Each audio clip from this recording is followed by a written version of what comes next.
What's up, guys? Before we get into the episode, if you guys can please show me some love and like this video, rate and review the podcast on Apple Podcasts, that would be so appreciated. Thank you so much, guys. Molly, can you show us some of the best candies ever that you've received?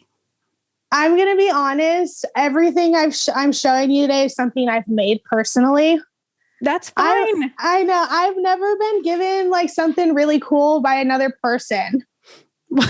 If that makes sense. Like, I'm given because you're just that amazing, right?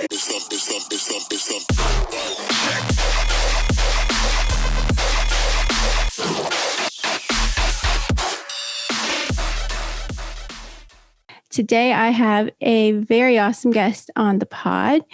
I started seeing her name around on Instagram frequently within the last year and have later to come to find out that she is also an admin for a Bass Garden community. And I just wanted to really speak to her because she just has the most awesome vibes, but also is a fellow Kandi kid and shares a love for candy. So without further ado, please welcome Molly, aka Mollymf. Hi, thanks for having me. I'm so excited. What's up, girl? It's finally nice to meet you. I know it's unfortunate that it has to be over FaceTime, but I'm excited because everything seems to be opening up and it looks like I might get to hug everyone so soon. I know, it's so strange, but it's also awesome because it's currently like the middle of May right now and festivals are actually happening. So it's so wild. I know. And it seems like, I mean, from what I understand, nothing bad happened from like ubby-dubby, like health wise. So like big thumbs up to that, like super happy. Yeah, I was actually just talking about that. I think a lot of people were so scared about ubby-dubby and it being the first festival back, and people were so concerned about like an outbreak, but it's been over 3 weeks and we haven't heard anything significant in terms of there being like a spike in cases, like straight from ubby-dubby or multiple people, being infected. And I think that's just the best news ever. I know, it makes me so excited. I can't wait. I personally don't have anything really until fall. Maybe Excision in June, maybe. We are thinking about it, but we haven't bought any tickets yet. But I'm just so excited to get back. Yeah, I'm actually in the same boat. The only thing I really have planned this year is EDC in October, but Excision is going on tour. He is coming here to Vegas in July.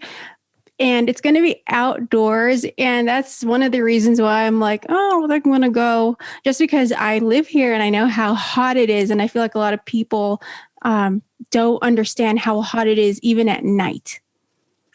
I mean, I definitely understand. I only have been to EDC when it was in June, and I can only imagine how bad it is in July. Yeah, I'm talking like 110 degrees at night, like anywhere from 110 to like 100 or even like high 90s at nighttime. And I think a lot of people think that, at nighttime it'll cool down. It'll be like California, but it's like, no, this is the desert. It's going to be hot as balls. Yeah, I'm having that same like debate because I just moved to Arizona in October and we haven't been to like Rawhide yet. That's where they hold like majority of their events. But it's going to be in June. Like it's going to be hot. And so we are a little hesitant, but we just have to get used to it because we're planning on staying here for a couple of years. Yeah. What part of Arizona are you living in? I'm in Tucson. So I am about like an hour and 20 minutes away from Rawhide and about 2 hours away from Phoenix and Scottsdale. Okay. Yeah. I didn't know that you were like right next door to me. That's awesome. Yeah. Well, like I said, I just moved in October from California. So, I mean, I guess I was still kind of next door to you then when being in California, but now I'm way closer. Wow. So, okay. I thought this whole time, like you were living in Florida, because I do know that you are an admin for Bass Garden. So I don't know why in my head I thought that you like lived in Florida with Bree, and I didn't know this was like a long distance type of deal.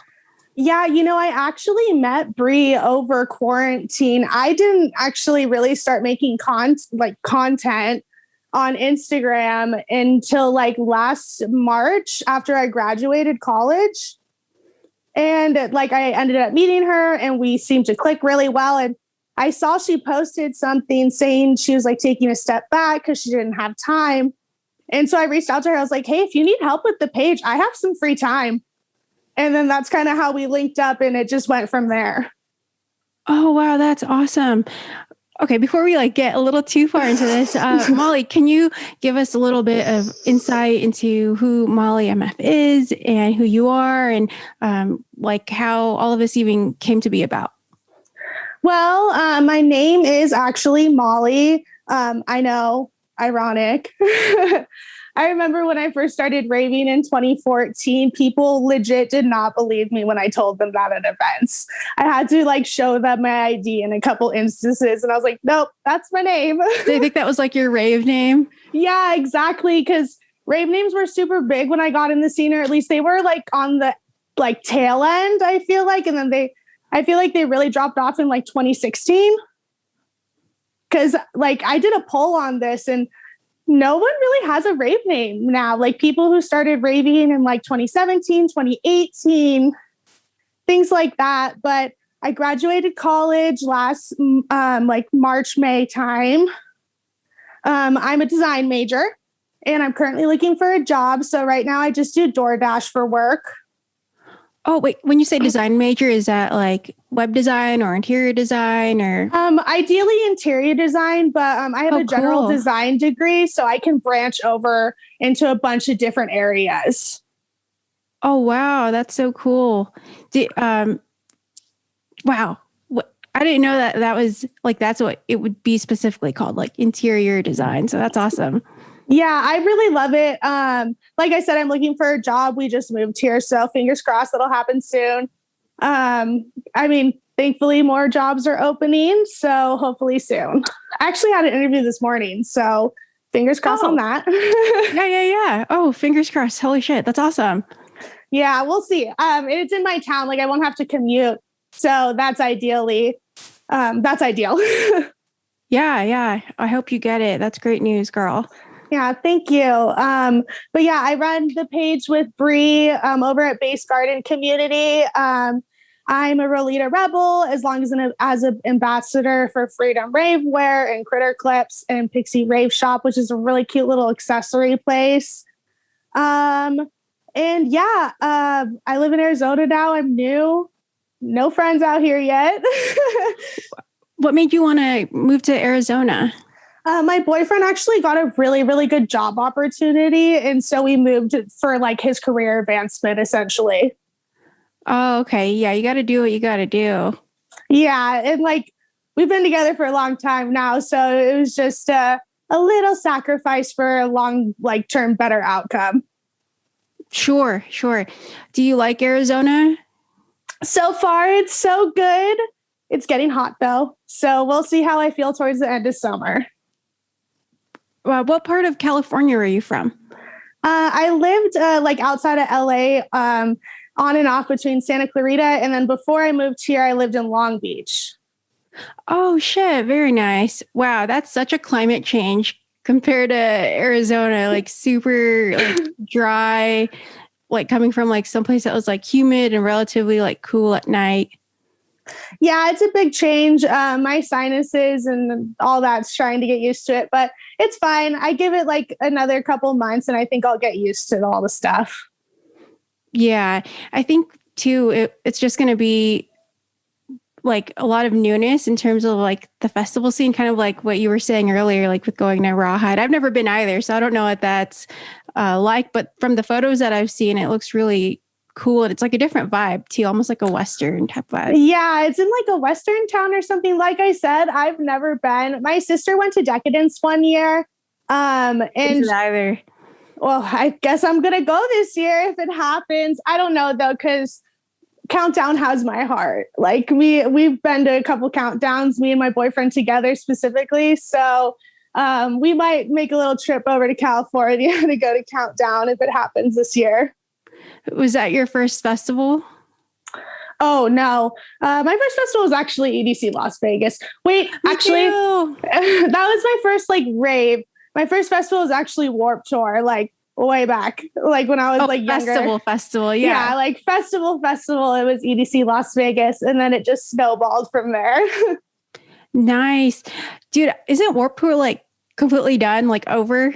They don't do the world tour anymore or the US tour anymore, but they do like still state by state.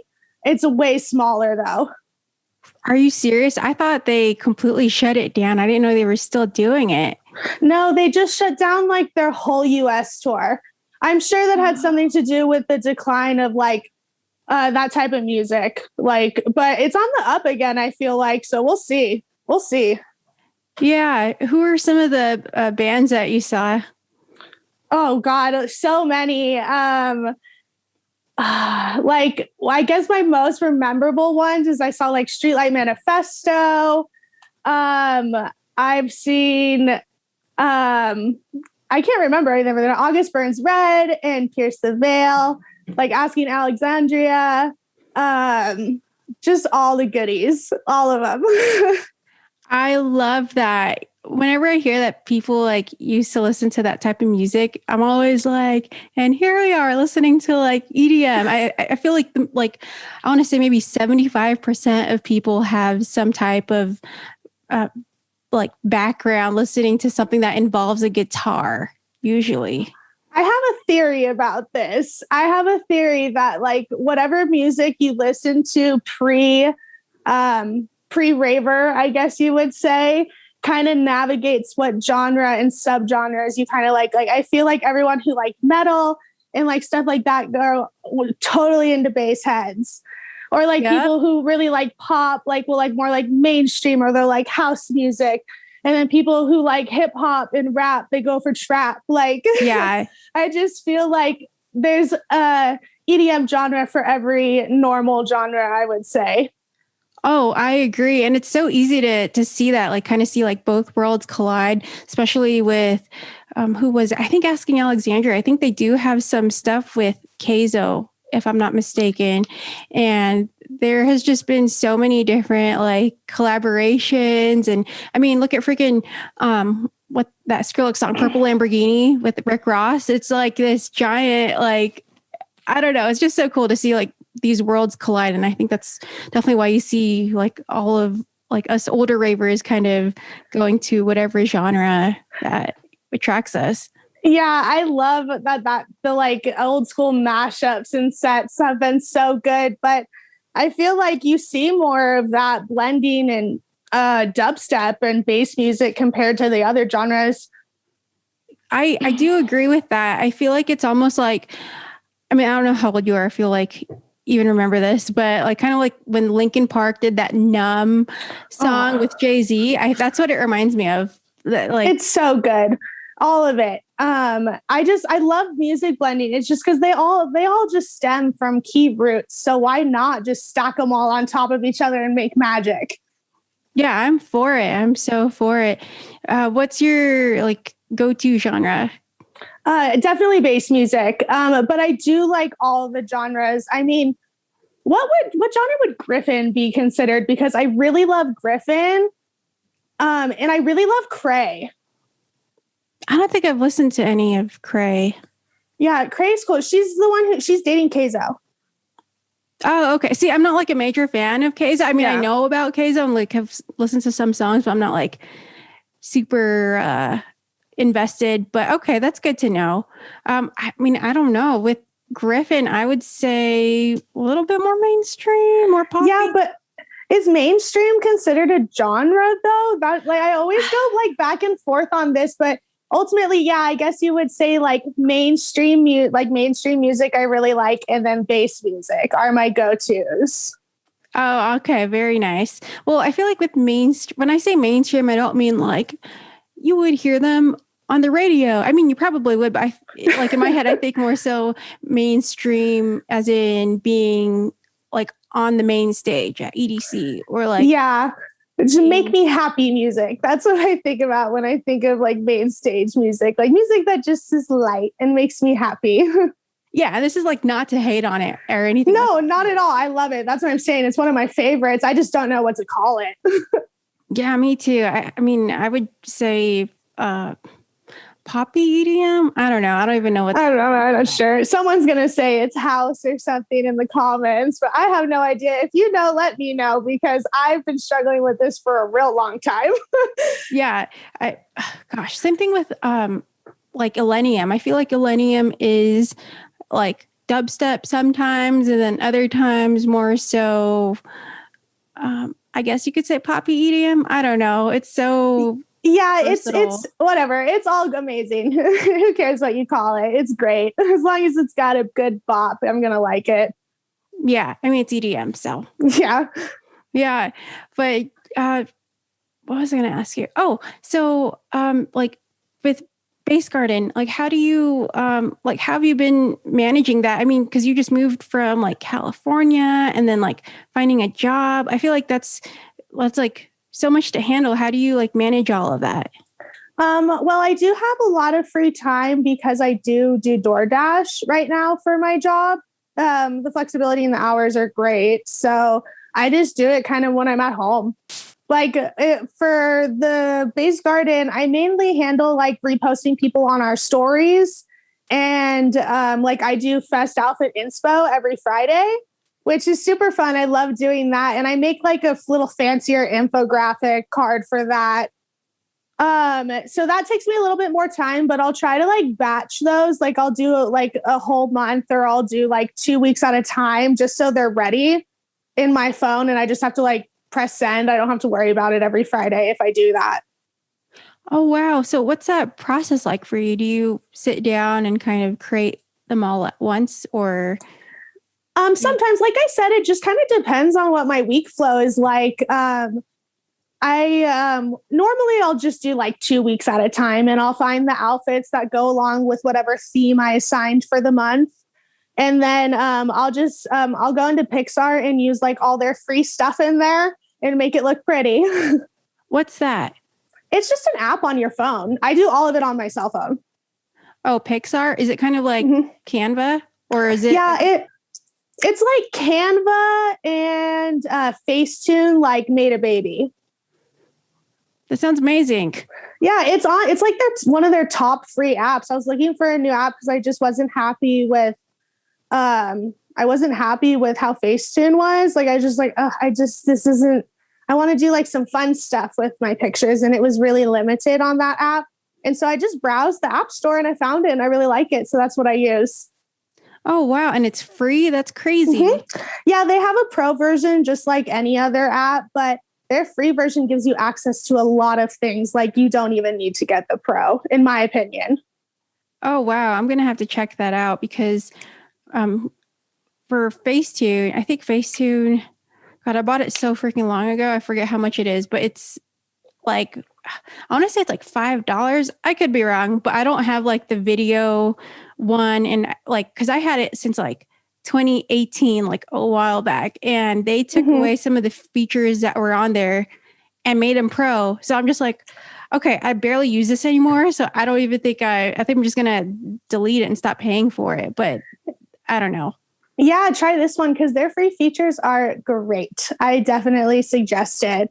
I just downloaded a video one recently that I saw like an ad for and haven't really had time to play around with it, but it looks like that one could do some maybe interesting stuff, but I'm not going to give the name to that yet because I haven't tried it. And I don't know how good it is. Yeah. Yeah. In terms of like creating, like you said, like those cards and like the fashion inspo, where do you get like, I guess, where do you get your inspiration when you do create those? Because I feel like those types of things are almost time consuming because you have to like kind of think about it and think about what goes well and how it'll look. Well, first thing I do is each month I'll pick a theme. So like, for example, this month is rainbow. And then so I just try to like find small business pieces that kind of go along with the theme and I'll cross them. Each week I switch off between like regular sizing plus size fashion, and then more of a like unisex men's. That way, everyone can see something that maybe is more in their style or something that will actually fit them. I think that helps a lot when it comes to like inspiration for outfits and all of that. Yeah. Was that something that you came up with or that you saw and like wanted to utilize? Yeah, that was something that I came up with. Like the Fest outfit inspo was all my idea. I pitched it to Bree and she was like, yeah, do it. That sounds great. Like do it. And so then I told her I wanted to do that format. She was like, we know we like all the inclusivity here at Base Garden. So that's kind of what I just have been sticking to. It's starting to get a little more difficult for like plus size because there aren't as many options. So I'm starting to repeat brands, but there's so much great outfits from all those brands that do provide the plus size fashion. So I'm not running out of any content anytime soon. Yeah. And I mean, I feel like hey, shout out to those brands. I mean, it's more exposure and more promo for them and more of like a way to get it out there that, you know, more options are available for like plus size people. Yeah, it's definitely getting better. I remember when I started Raving and I wasn't even as big as I am now. And I'm on the smaller end of plus size as well. But it was just, there was nothing when I first started. And so it's so nice seeing so many brands coming out with all their lines. And it's just so refreshing seeing not just like the same body type everywhere. Right. When you first started, where would you get your outfits or would you create them yourself? A combination of both. So like I was on the tail end of Rave Bra and Fluffy's era. Me too. I have like a pair or two that I just like can't let go, like the old school I Heart Rave ones that had the little heart fluffies on the like strings and stuff, like so stinking cute.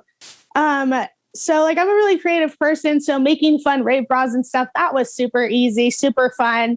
Just go buy a bra in my size and make it beautiful. But bottoms were always an issue, always an issue. I Heart Rave sometimes would fit, but at the time, their sizing was the small/medium, medium/large. Mm-hmm. That's like what they did for majority of their items. And so that didn't work all the time for that medium/large. And even when they introduced their large/extra large, it was a very small large/extra large. Right. I feel like that could be frustrating. There was a lot of buying and trying on and it not fitting and getting frustrated and having to return it. Yeah. Yeah. I think that's what's nice about the beauty of this, like kind of new aware. I hate saying this word because I feel like it's good and bad, but like woke climate is that there's more awareness. And so because of that awareness, there's more options for everyone. I feel like that's one of the good things that I do like that I see with all different like rave brands. Yeah, it's really nice. And it seems like brands are straying away from we have plus size, but you have to order a custom and it's going to cost you more. Which is bullshit. Yeah, it's so frustrating. I'm just like, okay, thank you. Next. Like, I will not be shopping with your company, in my opinion, personally, because it's not fair. Like, there's no reason for that. I understand it takes a little bit more fabric, but I don't think it would take more time. So, like, how much more is that 2 inches of fabric? Right. You know, do you really need to charge me $30 more for that little bit of fabric? I don't know. Yeah. And the thing is too, it's like depends on how much they're even getting. I mean, I don't make rave clothes, by the way. So I just me either. I might be totally wrong and I might be totally daft for saying this, but go ahead. Sorry, finish what you're saying. I think that I don't make rave clothes, so I'm not an expert. This is just my opinion, but I think that you also have to take into account how much are brands paying for that amount of fabric. I mean, if they're charging I don't know, maybe a couple of dollars. I mean, below $10, like, okay, but it's like, how much are they really getting the fabric for if they're, buying it in bulk? Like, are they getting a deal? I feel like, yes, in terms of the effort, it might take like a little bit more time and it might take a little bit more fabric, but if you're going to upcharge, at least be reasonable or don't upcharge at all. I don't know. It's hard to say. I do know that like for winter rave clothes, they do charge a little bit more because it is more fabric. Yeah, that makes sense. And it's a lot thicker and it's a lot more. I understand that bell bottoms are more because they're more fabric, but I'm talking about like those 2-piece sets, like those just high-waisted 2-piece sets. Yeah, that's what I think of. Exactly. So I feel, and the same thing, if you're going to make a smaller size, like an extra small, it's like, okay, you're not going to charge less for that person because you're using less fabric, right? So I don't know. I feel like it has to be fair. Yeah, exactly. In that instance, they would get charged a custom fee sometimes too, which is bonkers to me. But it's okay. I mean, everyone can run their business how they want. I just don't see how a custom's different than a made to order item.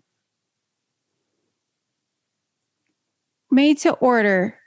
Well, wait, isn't that the same thing? Exactly. So why do you get charged extra for the custom? Yeah, I don't know. It just doesn't make sense. It's all that language talk that I don't understand about having a business. Yeah, I mean, I guess maybe if, let's say you were only making certain sizes, like let's say you weren't making plus size for the longest time with your business, and then you started creating plus size, and it's like still a learning process for you, and maybe that's why it would take more time. Like maybe, I don't know. I don't run a business. Maybe. Like I said, I don't know either. Yeah, so I don't want to like totally, like not see certain things from like their point of view, but I don't know. I feel like some people are able to make it work. So who knows? We'll see where it goes. Maybe there'll be different ways to shop and things will be better like in the future. But I think it's like everyone's still kind of experimenting, kind of playing with, different styles and sizes. So who knows? Maybe you just need to give them more time and be patient with. Yeah, it goes for anything. Oh, I know. And I'm being patient and it's looking good from my standpoint. So I'm happy with the way that rave fashion's going, especially with men's rave fashion too. It's steered in a real good, fun direction for them, giving them more options. Yeah. However, I do think there still needs to be more options for men. I agree. Yeah. Because I do have a friend who has been always like, there's no cute men's stuff. Like, where's all the men's stuff with like the sequins and the glitter? Mm-hmm. And it's like, well, I think it's coming. I think it's just taking a lot longer, maybe because the demand isn't as high or as poppin' compared to like, all these other sizes, but whatever. I don't know. It's hard to say, but I think it is coming too. Yeah. I also just think it's knowing where to shop because I feel like outfits like that are really prominent in the LGBTQ community. Mm-hmm. And just not knowing the stores to be able to order them from, I think is a big aspect of it for men's fashion specifically. Yeah, that's true. I do have a friend who shops at, I forget what website it is, but they do have a lot of cute, like festival, like crop tops for men. It's just that it's so overpriced. And I think that's one of his frustrations is that it's like a lot of cute, like rave festival stuff for men, but it's overpriced. And, he does shop at iHeart Raves and he sees like the big difference in terms of the pricing. And I don't know, I feel like that's one of the things that kind of sucks for him. Yeah. Well, we have a long way to go, but I think it's getting better. Yeah, I think so. I think we'll see what happens, but I'm optimistic about it. Me too. Yeah. So, kind of backtracking a little bit, what is it like working for Postmates? I've always wondered about that. I don't know, like any people that do that. It's super easy. Number one, I actually work for DoorDash instead of Postmates. I did Postmates first and I didn't like it that much after trying DoorDash at the same time, just strictly because of like their policies. But that was a couple years ago, like when I first started like college and started doing this. But it's been really nice. It was a really easy switch coming from California to Arizona. I literally just had to switch my starting point, like no paperwork, no nothing, super easy. It's honestly really good money. Like I make on average like 15, 16 an hour, like in Arizona. That's like pretty good. That's more than their minimum wage. That's awesome. Holy crap. Is that dependent on the day or is that like every day? Yeah, I would say more on weekdays. It's like a little bit more like 13 an hour, but it's never below 10 an hour, which is still higher than the minimum wage in Arizona. Yeah, no, that's awesome. And that's not including tips. That's like include because you get your tips right away with it. So that's like just on average, yeah, with everything averaged out. Yeah, you get the money like instantly and you can cash out the same day. Oh, I didn't know that. Okay. Yeah. You know. It's similar like with Uber. I think that their platform is the same way. Oh, wow. Okay. Are there certain times of the day where it's like busier or slower for you? Yeah, I mean, like lunch and dinner, obviously a little busier, but people are always ordering. So, like, I constantly am getting orders. It's never really an issue. I was a little worried when I moved here that it wouldn't be as good as it was in California, but it's like arguably better out here because I don't have to drive as far of distances in some instances. Don't have to go into as many complexes, like apartment complexes that take up time. So, yeah, I mean, like if it's about equal, if not better out here than it was when I was in California. Oh, wow. Is there a limit in terms of distance like that you cap off or where it's like it's too far for your carrier or whatever? I don't think that they have a cap. I don't really know how that side of it works, but you have the ability to decline any order. It gives you like a little snapshot of like where you are, where the restaurant is, and where the drop off is. And then you can judge based on if you've been doing it for a while, what the restaurant is, where if you know the area where that is, and if it's worth the payout.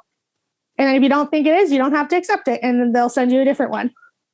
Oh, shoot. I didn't know that. I didn't know that you get to like see get to see all that. I thought you had to like accept it first and then you get to see it. I didn't know that you get to see beforehand. Yeah, that's like one of the reasons why I switched to DoorDash over doing Postmates. Their whole platform just seemed like a lot more established and just better off in general. Oh, wow. Yeah. So let's say you pick up the food and it's like late or, they make it late and it's a lot later than expected. Do you get dinged for anything? Like, is there a certain amount of time where you have to like deliver the food or is there like a grace period? Yeah, like it's not like a really strict one. Like they have like an estimated pickup. You should pick it up by then and like estimated drop off. But if you get to a restaurant and the food's not ready, you can't do anything about it. The best thing you can do is just communicate with your customer. Right. That's true. Okay. Because I order a lot from like Uber Eats and I love them so much, but they do have some issues that they can fix. But that's always been like super interesting to me, especially that you mentioned like the whole apartment complex thing. Because like currently that's where we live, and I always write the most specific directions for my driver, just because I don't want them to get lost. And there's like 2 entrances, and there's like this whole fiasco. And I know that could be super stressful, but have you ever had anything like so far-fetched, so crazy, like in a crazy apartment complex where you just couldn't find it and you were like, I have to give up. Like, there's no way I'm going to find this place. I'm better off spending my time on a different order. There was one time I had to give up because I couldn't find the unit and the person was not answering their phone. Like to be able to get further instruction. But it's really not that hard. So if someone's having a problem and you gave really, really like concise instructions, they're just kind of dumb. I mean that in the most sincere way, like, because I've had issues with that too. And I'm like, dude, I do this. I know it's not that difficult, especially because on my end, I'm giving you all the information correctly. Yeah. And I don't know if DoorDash has the same thing where it's like like you see a map. So I always like stalk my driver. I'm like, okay, they're going the right way. Or I'm like, okay, they're going the wrong way, the way I didn't want them to go. Now they're going to get lost. And it's just like a whole thing. Yeah, I do the same thing whenever I use any of the food delivery apps to do it. I like stalk my driver. But I just more so have issues when my food's wrong. And I have like really, really bad luck with this, like across the board, In terms of you receiving the food, or you like working and delivering the food? No, receiving it as like if I'm a customer. Me too. Because even when I go out to dinner with my boyfriend, like it's just, I don't know why, but my food just tends to either be forgotten, or they forgot to put it in the computer, or I asked for like one thing changed or like one thing taken off and they didn't do it, when my freaking boyfriend will have like 1,000,001 adjustments to his meal and it's like pristine and perfect. And so I just have really bad luck with that in general. And so I get very frustrated when it happens. But I know it's the restaurant, not the driver's fault. Right. I always put in the notes, I don't know if DoorDash has this, but like in Uber Eats, there's a place where you can put notes, and I always put, please double check order. And I put like a smiley face, because sometimes they won't like double check the order. And, okay, like for example, and this is not to like bash on Dairy Queen, but I ordered this, I ordered a cake shake, and it was basically like a shake with cake pieces in it. And so we get the order, my boyfriend gets his and it's perfect. And then mine, like behind the drink, there's a Post-it and it says, hi, we're so sorry. We're actually out of cake pieces. I made a chocolate shake for you. Please call Uber Eats if there's a problem. And I was just like, what? Like I would have been so mad. I was so mad. God. Yeah, because in my head, if I was that person at Dairy Queen, I would have called me and be like, hey, what do you want? We don't have the cake shake. You know, instead of just assuming I want this chocolate shake. What if I hate chocolate? What? No. Or if you were allergic. Yeah. Something like that. But it's like, wouldn't you ask first? So I don't know. Yeah, that's weird. That's super weird. Yeah. I mean, I told Uber Eats the story and I got my money back, but I don't know. That was just looking back, it's actually really funny. But that was one of the issues that I had. Well, unfortunately, not everything can be perfect. And when you're relying on other people, you just got to hope that they pay as much attention as you would to it. Well, and the other thing too, I noticed, I think if a driver has to pick up multiple orders from one restaurant, I think that can be like it can cause some confusion, because I remember we ordered some food from this steakhouse and we ended up getting only one part of our order, and it was like a giant order. And I had to call like the steakhouse and they were like, yeah, we had multiple orders. We gave your driver the like your guys' food, and all we got was like our appetizer, which was like a whole bunch of breadsticks or like little Brazilian cheese balls, and the actual meat went to the other person that person was delivering to. Oh no. Yeah. No. Yeah, that was really upsetting. But I like tried to understand, but then I was like, I'm taking away that tip because it's so specific. And how can you, and by the way, the order, it was from a Brazilian steakhouse. So it was $100. Yeah, exactly.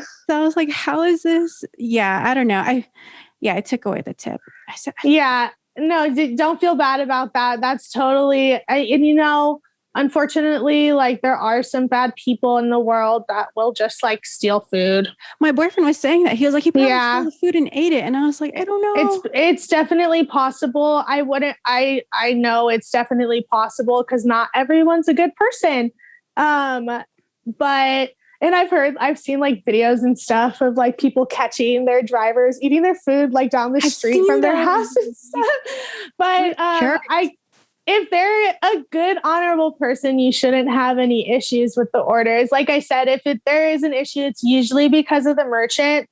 And especially with right now with COVID, like I don't know about other platforms, but like if it's sealed or taped or anything, we are not allowed to open it right now to double check. So you just have to like ask the restaurant, make sure it's the right order, and just hope for the best because we are not allowed to open it. It's funny you say that because I found out the hard way because I told the driver that it was literally after that steak house incident. I literally told my driver with their next order, please double check order. And then I got this giant message back saying, because of COVID, I cannot open any orders for reasons. And I was like, oh shit. Okay. So then that's when I started putting in the notes, please double check. So like just to be that's the best way. That's the best practice to do, honestly. Yeah. Have you had anyone like go crazy on you for like an order being incorrect or like missing things?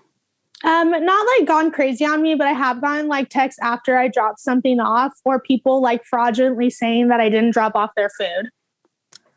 What? Yeah, that's annoying. And don't do that. Don't do that, anyone. I don't know if you know, but that can make the person lose their job.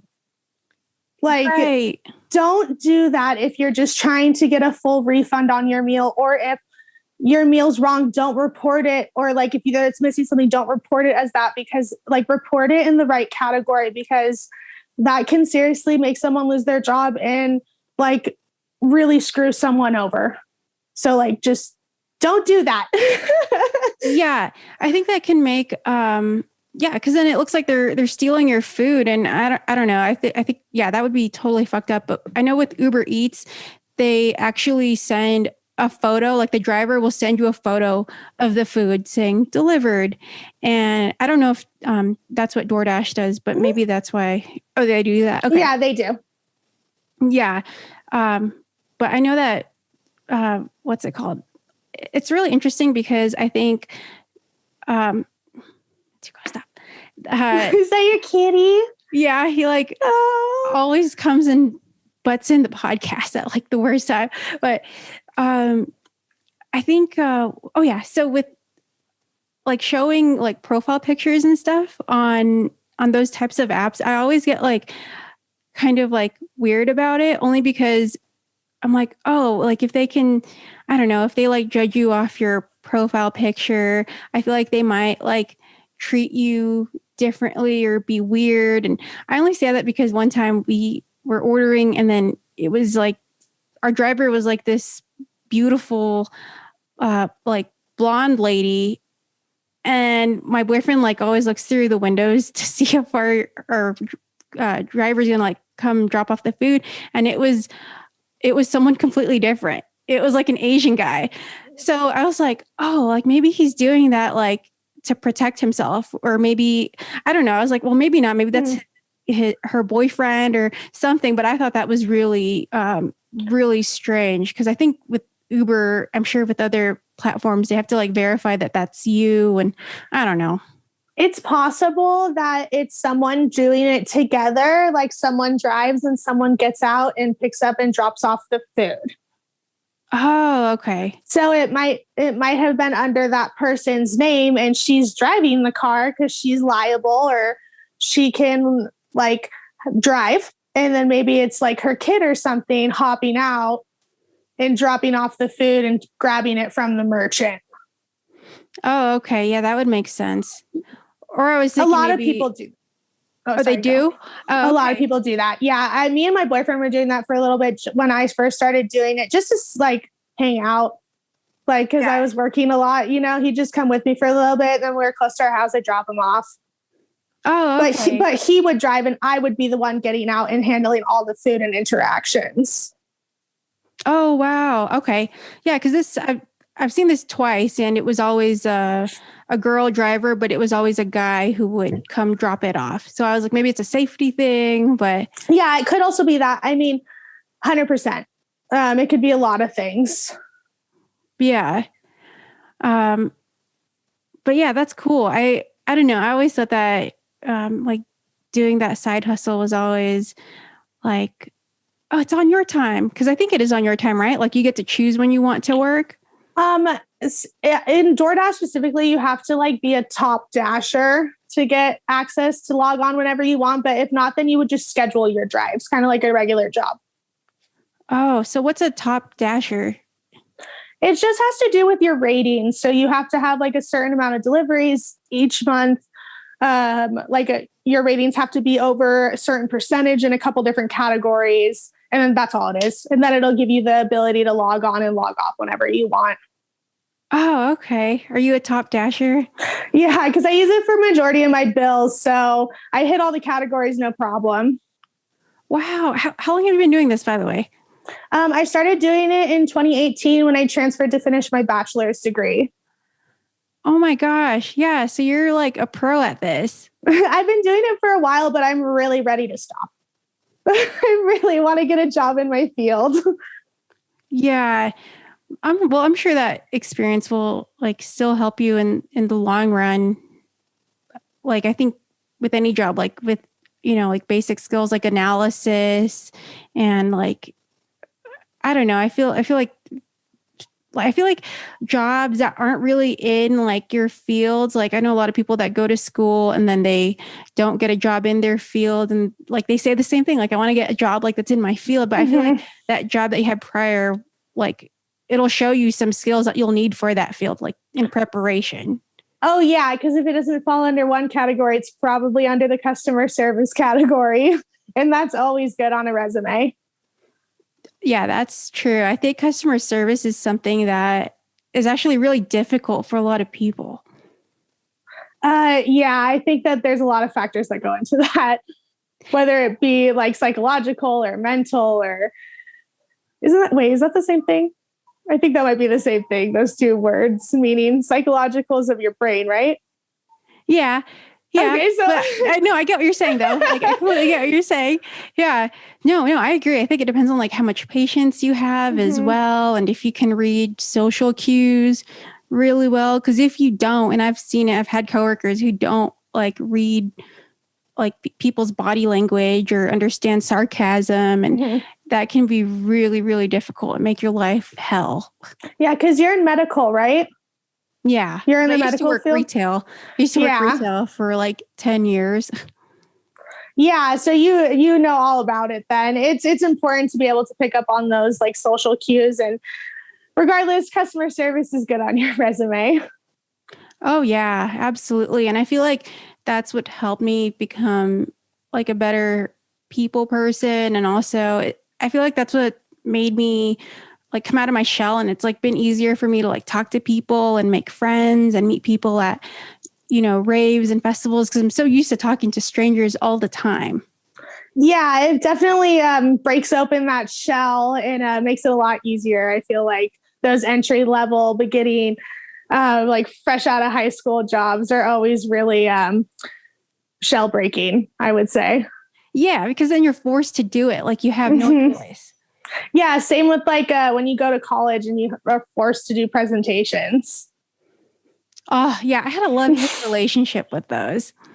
I had to learn to love them real quick because in my major, that's like all you do. You present everything that you produce. Oh, really? Was that like a every week type of thing? Oh, no. We would have like 4 projects a semester because of the scale of how big they were. Depending on the class, of course, like there could be smaller things in between there, but yeah, definitely a lot of late nights in my major. A lot of people don't know that about design and interior design. They think it's just like picking out fabrics and drawing pretty pictures, which it is, but those pretty pictures we draw take 10 hours to produce sometimes. Oh, wow. Why would it take so long? Just making sure it's like drawn properly. There's I wouldn't say there's a lot of chemistry in drawing, but just perspective wise, like drawing proportionately. And then not to mention if you're doing anything with color, like rendering it to make it look realistic, it can be very time consuming. Oh, wow. So it wasn't just like physically on like a piece of paper. It was like on the computer then. Am I right? Yeah. When I first started my education, it was a lot of stuff by hand. And then towards the end, it was basically all switched to digital. I even had to take a shop class and I built a table.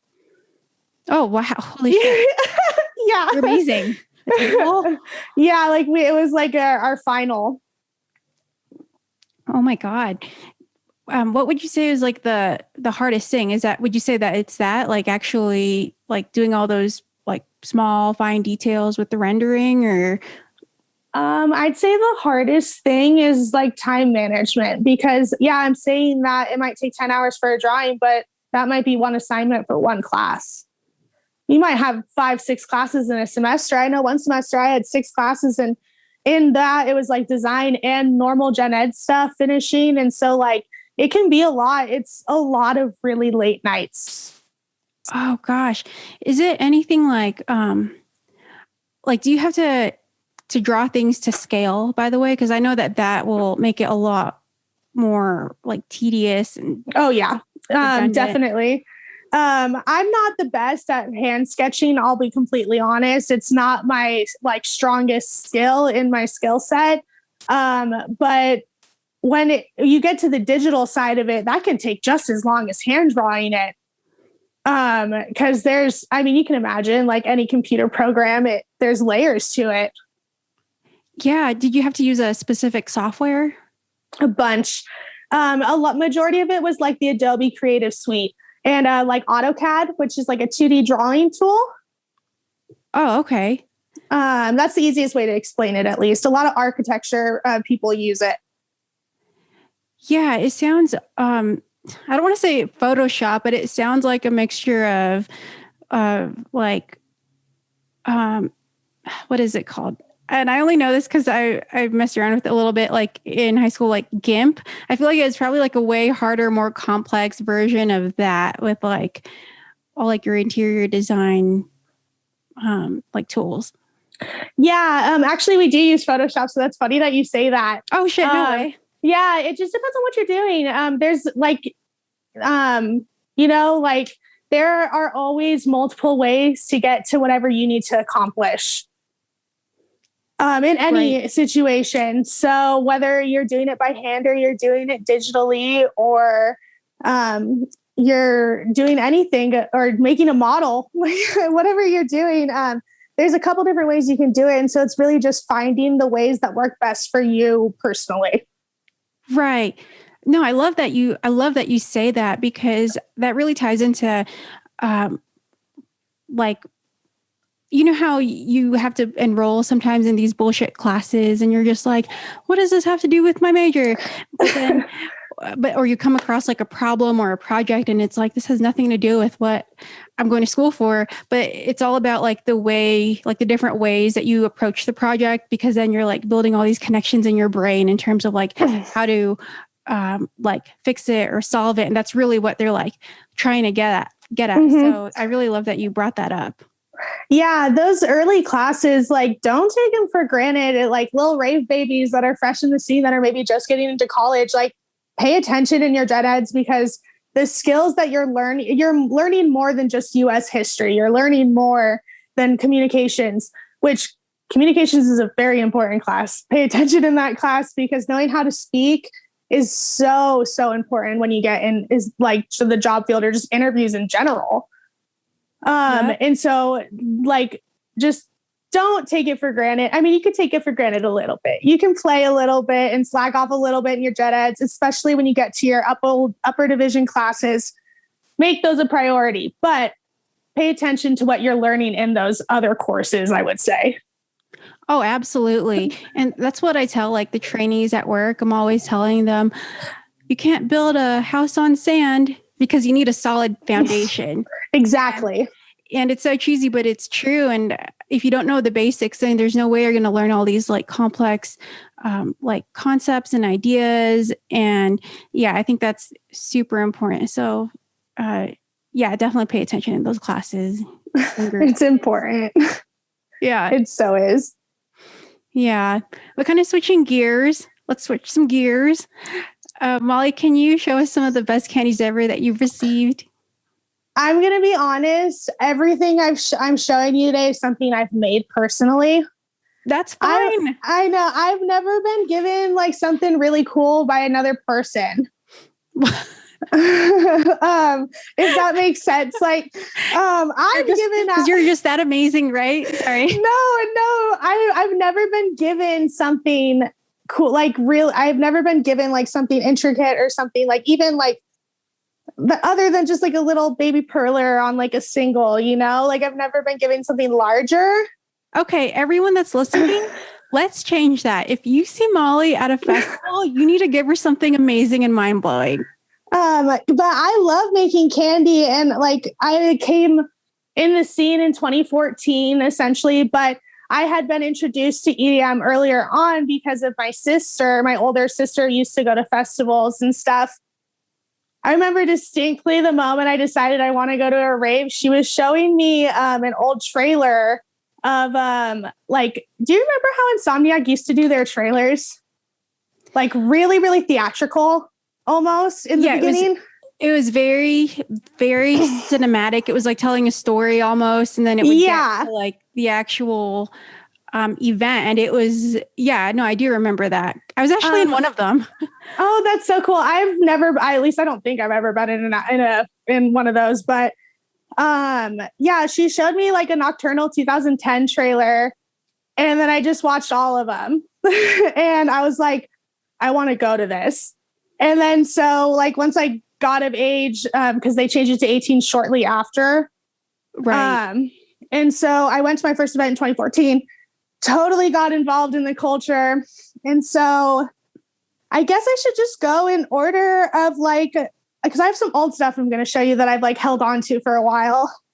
Sure. Let's do it. Okay. So do you remember when people used to make these guys? Oh my gosh.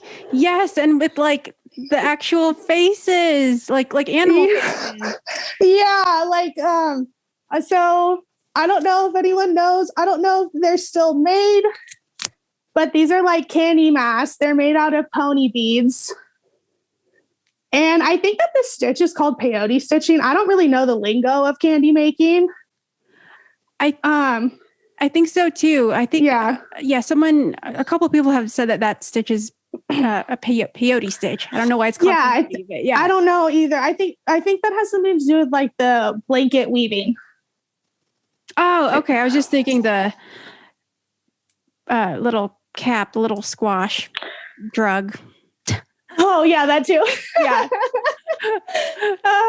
The designer in me is just like, oh, blanket. Yeah, I think your like designer brain just like broke it down. It's like, oh yeah. And I'm like, yeah. Okay. And then so after that, like obviously you make your singles and all of that stuff. And then I started getting into perler bead making, which is actually my favorite thing to do. I prefer to make the perler. So I like making the necklaces. Really? I feel like that's so much more challenging, but that's awesome. I don't think so. I get more annoyed at my beads breaking. But so I started doing cuffs, like peyote stitch cuffs with like the perler beads on them. Oh my gosh. Molly, tell us about this for people that are just listening. This pattern, it's kind of like a stripe cuff, but it's not like those X cuffs. So it just looks like a bunch of bead lines. And then I made a little like Beyond Wonderland logo, like their old logo. They don't use this logo anymore, but I made this and I put it on the cuff and it sits like just right here and it's just super cute. And so I make a lot of this style of cuff. Those are the other ones I'm going to show you. How did you do that, by the way? Because like you mentioned, it doesn't like make the X. It's like a line. So you basically like weave it. So you're weaving in and out. And so you do your first row like you would like a normal like candy bracelet. And you take your extra string and you weave it in and like every other bead. And while you're doing that, you add another bead. So as they stack up, as you go down, it'll stack up and make that. It's honestly the easiest style of cuff to make, in my opinion. Okay. I'm sure it's easier done than said, I guess. Yeah, like I only make the single level cuffs. I know I could do a 3D cuff. I know I just would need to watch a tutorial and do it, but I don't want to invest all the time in that. I don't personally like wearing anything larger than like what I'm going to show you. Okay. So that's what I make for other people. Oh, okay. Okay, so Then, so along with the festivals thing, like I'll make themes. So this one's like themed to countdown. Oh, And so, I love that. I don't know if you can tell, but it says 3, 2, 1 countdown. And then it has like little hourglass. And those are super fun. This is my favorite cuff I have ever made. And I'm really sad because it's going to break soon. I think if I take it to another event, it's going to break. But it's a little pizza. Oh. It's a little piece of pizza. And it says, it's that same X stitch that I was talking about. And it says, give me a pizza, dad ass. Oh my God, that is so cute. Show us the pizza again, like the perler part. Oh, that's dope. And I like to make, I don't know if you can tell, but it's like really, really flat on the front. I like to iron mine so they look as flat as possible compared to letting it be porous like a lot of people do, and like how the instructions tell you to do it on the perler beads. Yeah, I don't know if other people do that, but I like it better when they look as flat as possible. Like all the beads fused together and it's like a flat plane. I always thought that they looked better that way because I always noticed that one side would always be like perfect and the other side it was still, like you said, like porous. I feel like when it's all flat, you can see the picture a lot better. Yeah, exactly. But that's how I do mine. But a lot of people just do it the simple way, just make it quick and easy. This is the newest cuff I've made. And I think that you're going to like it. You're a Star Wars fan, right? Or like that realm kind of? Or like Guardians of the Galaxy? No, I'm not. Maybe you're confusing me with, I know. Maybe it was a listener. Yeah, it probably was a listener. Like someone that you had on. But I made a Groot. Cute. Well, I do know what that is. Yeah, but I did this like, so it's 3 different pieces. So these are 2 singles on the top. And then this is the tiny cuff. And it says, I'm Groot. Oh, that is so creative, dude. I would never think to like put singles on top, like attach it to the actual like cuff. I'm going to be honest. I made the cuff and then put the perler on it and realized the perler was a little bit too big for the cuff. And I was like, I was like, how do I fix this? And then so I was like, oh, I'll just add like 2 more to it and make it look like kind of like a strappy, kind of like a garter would, but like on your arm. So that turned out cute. I'll probably do more cuffs like this because I think a lot of people would like it. I originally made this as a gift and then I liked it so much that I kept it for myself. Despite like the actual like mistake, you like were able to like deck it out. Now you're like, I'm gonna keep it. I was like, oh, well, now I really like it. So I think I'm just gonna keep it. That actually, there's a couple other ones that I have pulled right here that I was like, oh man, I want to keep it, but I made it to trade. This is probably the coolest thing I've made. I just made it. So it's just the perler bead. I haven't put it on a necklace yet, but I had to show it because it turned out so good. Hell yeah. Oh my God. That looks fucking dope, dude. Excuse me. Yeah, this one, I just wanted to show it because these are like the striped beads and they iron really, really cool. Can you, for people that are just listening, Molly, can you like kind of go into detail about it? So basically perler beads has these style of beads and they're striped. And when you iron them, it kind of makes it look like they're a bunch of mini X's, like all over. So it gives you basically a 2-tone color in a spot where would normally be a 1-color bead. Is that a good way to describe it? Yeah, no, I'll take it because I can't explain it better. So no, that was perfect. And I love it. Looked, first of all, it was an excision X, everybody. And it, like when you look at it, you can't see like all the little like X's until she like brought it up to the camera and it was freaking dope. I love that detail so much. Yeah, I made that for if we end up going, I have an idea of like what outfit I'm going to do and it'll like match it. So I made that for that. If not, then I'll end up probably trading it at EDC or something. Because I end up just like giving away my candy and I don't like receive anything in return. I guess that's kind of what I meant earlier. Like I just give it away a lot, like because I see people who don't have any and I'm just like, oh, this will go really good with your outfit. Yeah. And I'll like run over to them. Okay, so I have a couple necklace styles that I have here. I don't know how long we can talk for, or how much you want to see, but let's keep going. Fuck it. Okay, cool. So I've been making this style lately with these little music notes. So I made this one to trade at EDC. Oh, I love that. I like that, how they're just dangling. It's an EDC logo, everybody. And there's little music notes dangling off like the actual like letters. Yeah, so I did that actually on this next perler I'm going to show you first. This one is actually going to Miss Lauren Hutzel. I'm like putting together a flare package for her. Yeah. And so I made her like this in June 01. Yeah. So this is the first one I did the music notes on, and I was like, dang, that turned out cute. I'm just going to carry that idea over into a bunch of different stuff. Yeah. No, I think that's like your creative process, honestly. Oh yeah. And then we have your classic glitchy headbanger. Oh my God. Can you put that closer? I don't know how close you want it, but glitchy headbanger.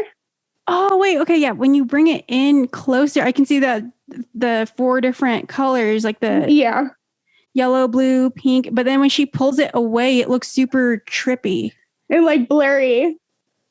Yeah. It's fun. Oh my gosh. How did you like figure out that effect? Like, that's nuts. I got a template on this one. I cannot take credit.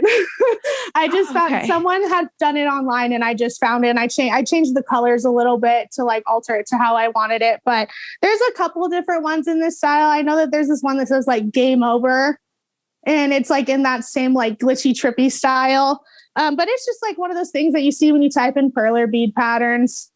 Oh, okay. Because I feel like it's almost like an optical illusion, kind of. Yeah. It's just that like slanted, like to the side. Like how you're feeling sometimes towards the end of the night. Yeah, I was like, how's the camera catching this? Like, that is dope. Yeah, it's cool. And then I have some artist ones. So we have your Porter. Oh, iconic. Love. Gotta love your Porter. I could have pulled so much more too. And then I have a little walk-in one. Oh, that one's cute. I like the colors a lot. The Wakan logo.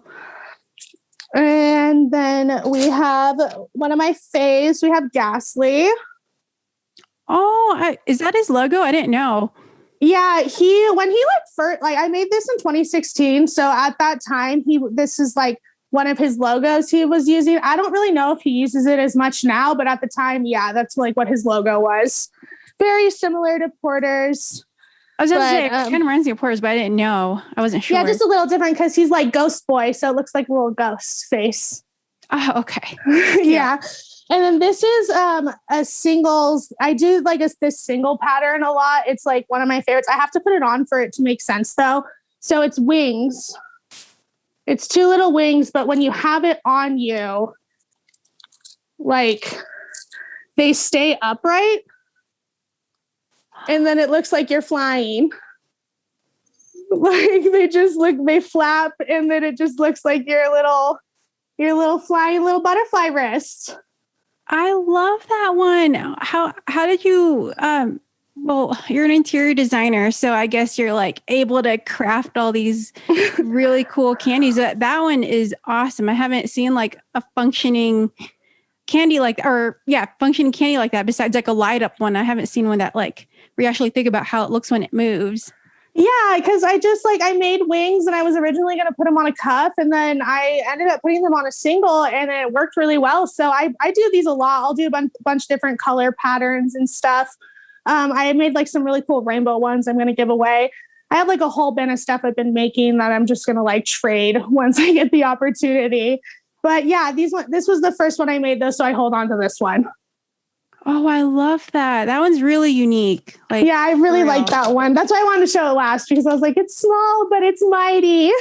Yeah, it definitely is. I love that. Oh my gosh. Thank you for showcasing all of those candies and those perlers. That was like the most I've had like ever, like in a show. So I'm like, this is like the best show and tell ever. Well, I wanted to show as much as possible because like it's really fun to do. I genuinely really like making the necklaces. So that's why I showed you a bunch of those. It's just I like it. And this is like a fun little platform to express it. And I know that like other candy kids maybe have like fallen off from making candy, or maybe don't really wear them to events as much, which I don't really wear a lot of candy to events, I'll be honest. Now that hot. Yeah, and like I like to headbang and I like my cocktails when I'm at an event.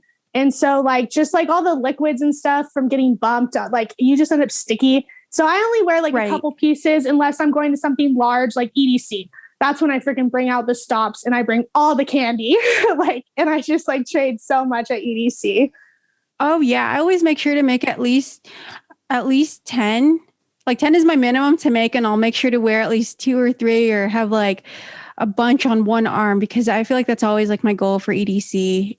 I mean, most events now, but EDC has been like, I'm going to give these all away.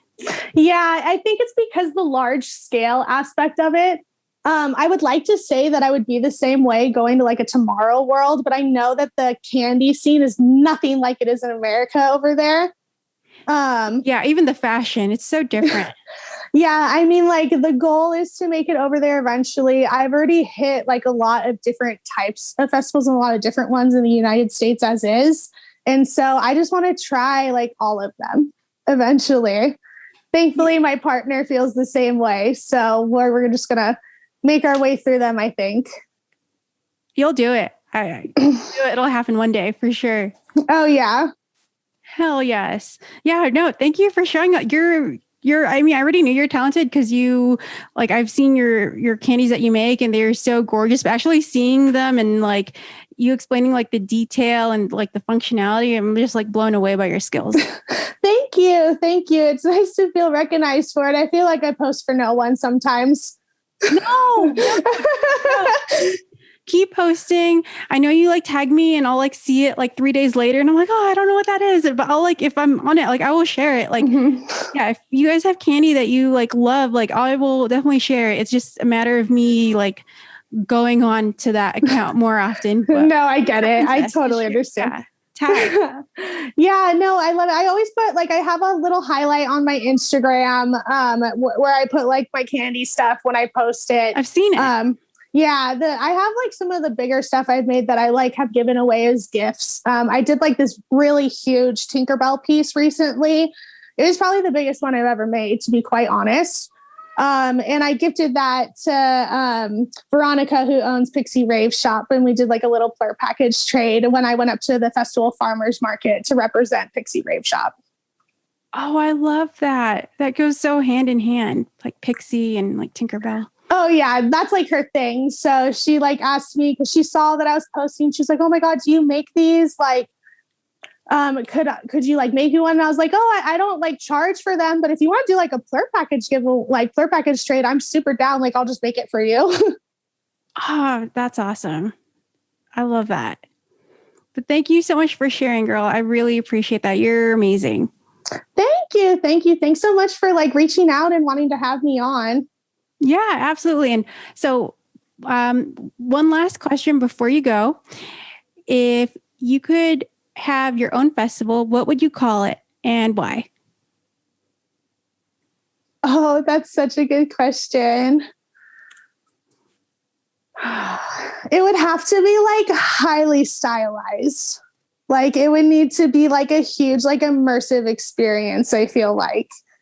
Yeah. What would you name it? Or you know what? Here, that's really hard. If it's a little hard, but one did come to mind, Pixel World. Ooh, I like that. Because I'm really into like lighting and stuff, as you can tell. I like all the fun lights and all that. So like, I think it would be cool to make like just a glowy, magical Pixel World. I like that. I like that a lot. Pixel World. I got it. Hell yeah. Sorry, I like I'm going to start asking all these like random questions at the end because I think they're like super fun. But it gets me really excited to hear like people's answers because they're not like scripted or anything. So it's fun to see like you actually think out loud.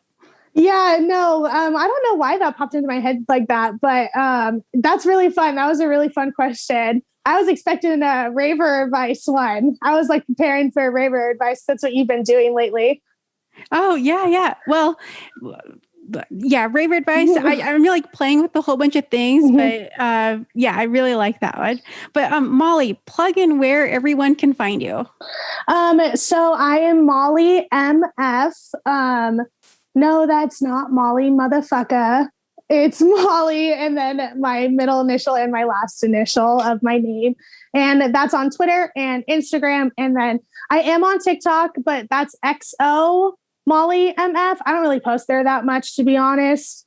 But yeah, that's where I'm mainly at. And then if you ever want to see Fest Outfit Inspo, you can always go over to Base Garden Community, and I'm over there as well. Hell yeah. And I'll link all of that in the description so everyone can find where you're at. Awesome. Well, thanks so much. This was so fun. Hell yeah. It was so finally great to meet you, girl. I know. I can't wait to meet you in person. I'll make you something super special. And when I know I'm going to like for sure see you, hopefully it'll be EDC. Yeah, fingers crossed. I'm planning on going, and I will make you a special one as well, because you said you like haven't received like a super special one. So I will try my best with my amateur candy making skills. You know, I'm sure it'll look great. Don't even worry, but I'm looking forward to it. Yay!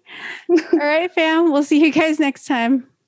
Thank you guys so much for supporting Best Candy Ever. Please be sure to subscribe, follow on Instagram, rate and review the podcast on Apple Podcasts. That would be so amazing and would really help support me and Best Candy Ever.